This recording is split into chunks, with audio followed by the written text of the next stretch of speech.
What is up, people? This is me, Spec Poo Football 24 here. This one, I have to let out. This is about the Simulation Football League and the team that I'm on, which is the Cleveland Vipers.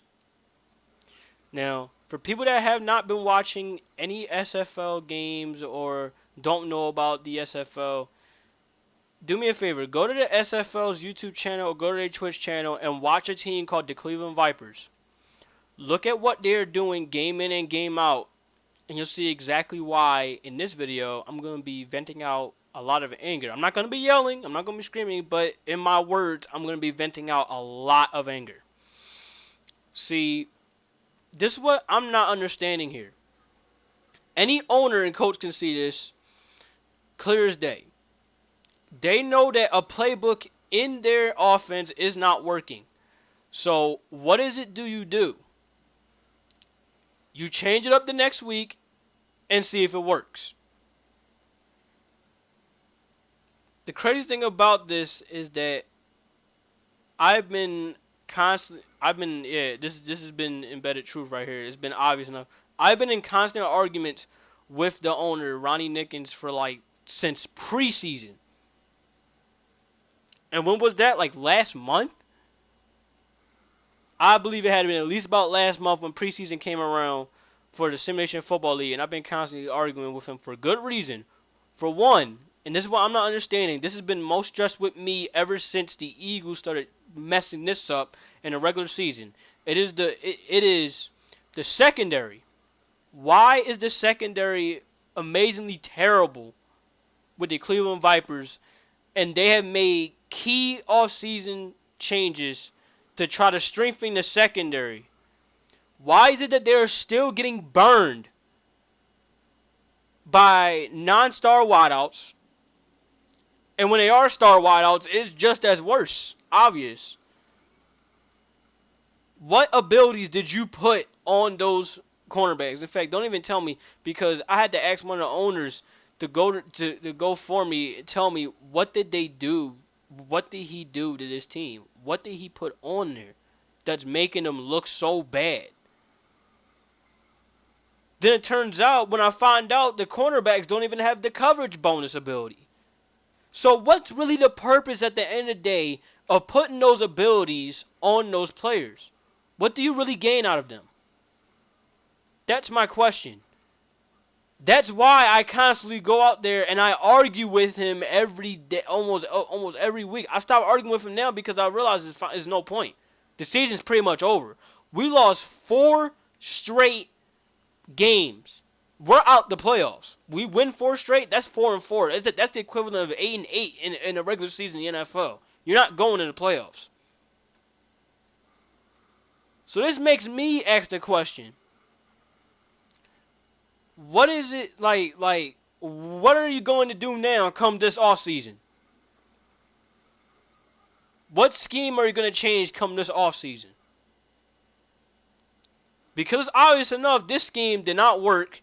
The scheme before my player got drafted to the Cleveland Vipers did not work. So, what are you going to do now? And I'm not even going to get to the offensive side of the ball. The offensive side of the ball is just as worse. I'm seeing toss plays in this game. And do note, toss plays in All-Pro Football 2K8 in my personal opinion, and it's obvious enough that when I look at Cleveland Vipers games, they do not work at all. They don't work. The fact that they don't work, and you would notice as an owner, makes me wonder, why put them in the game? Why put them in your playbook when you know they don't work? It's just, I don't understand. Why? I mean, I'm right now doing plays with the soon to be 2015 Philadelphia Eagles when preseason starts. When they start, I hope he look at the plays that Chip Kelly runs. I'm not saying implement them in your playbook because it's not possible, because Chip Kelly came in like 2013. This is a 2007 game.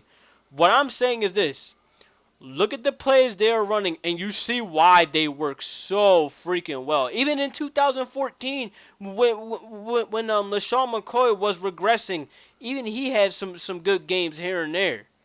The only problem with what LaShawn McCoy was that he wasn't hitting the hole hard enough. But now that we have DeMarco Murray, I expect to see a lot more of the holes that's going to be hitting, and you're going to see why they run. I have a feeling, man, the Eagles are going to do very, very well in the run game, and it's going to lead up to play action plays in the passing game. It's basically like you have to teach someone how to become a very good run heavy offensive football team. This was bad for me. It's so bad with the Cleveland Vipers that you even got people in the SFL chat that tell you that they can run a team better than the owner can.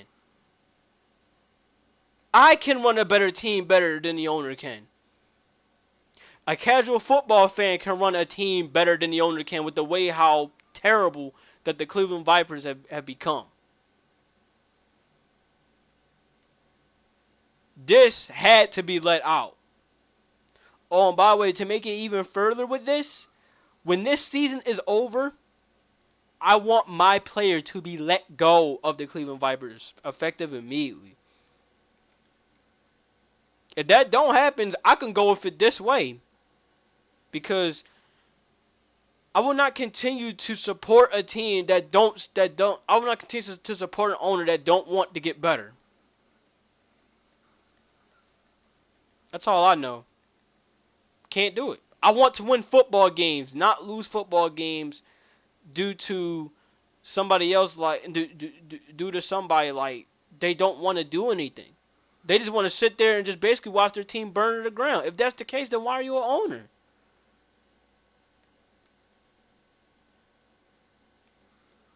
I mean, like, I'm sorry, but Ryan Nickens he has to prove me wrong come next season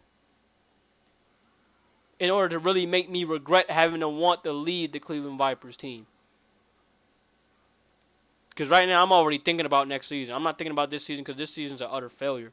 I said this since preseason that you need to change these plays.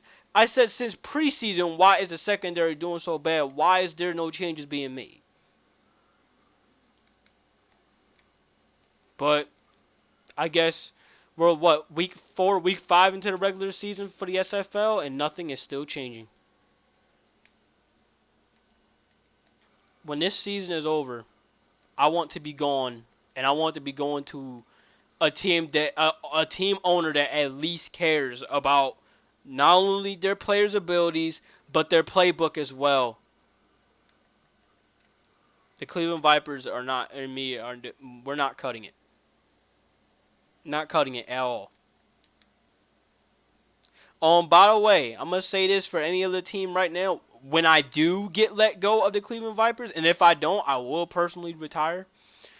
That's how bad I want to be off the team. I will drop down a tier if that meant having to be on a better football team. I will drop down to bronze if necessary.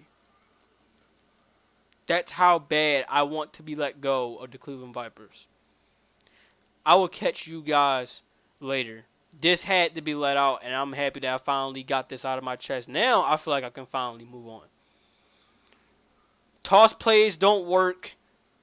Formations that you are running with the toss plays, or whatever other plays you are running, they don't work.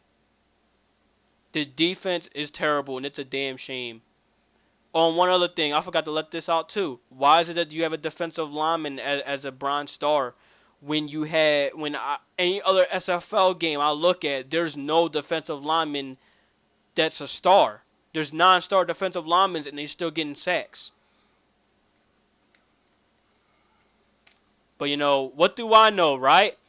Technically on that team, I'm just a football player. I don't have a right to speak my mind on what the hell's going on with the team.